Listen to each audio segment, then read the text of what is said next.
Hello, my name is Benjamin Z. Miller, and I'm an experienced investor.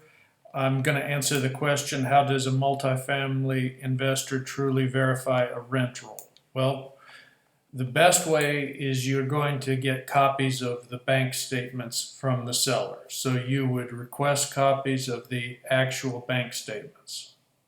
Then you look at the bank statements for each month and you compare it with the amounts that are listed in the leases to what is actually collected.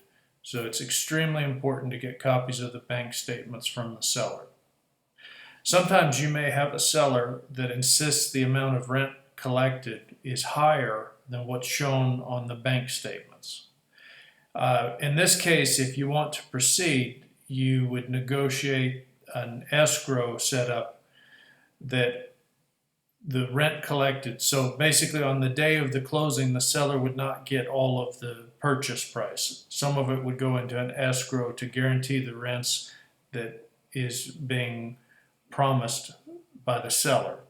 It's important to do this. I would in most cases pass on the deal if they don't want to share this information with you. But if for some reason you want the deal and you want to proceed anyway, you'd want to protect yourself by doing some sort of an escrow. There are examples of buyers that neglected this and they simply trusted the seller and they purchased what they thought would be $20,000 in monthly rental income, and they actually, after the closing, only collected $10,000. So it's important to verify the rent collected.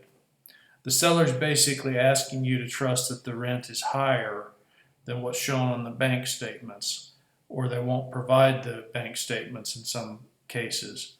And in these situations, it can be a good idea to just pass on the deal.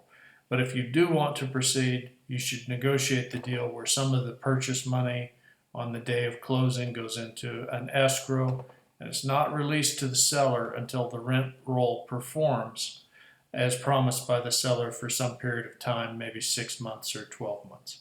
I hope that helps. Thank you so much.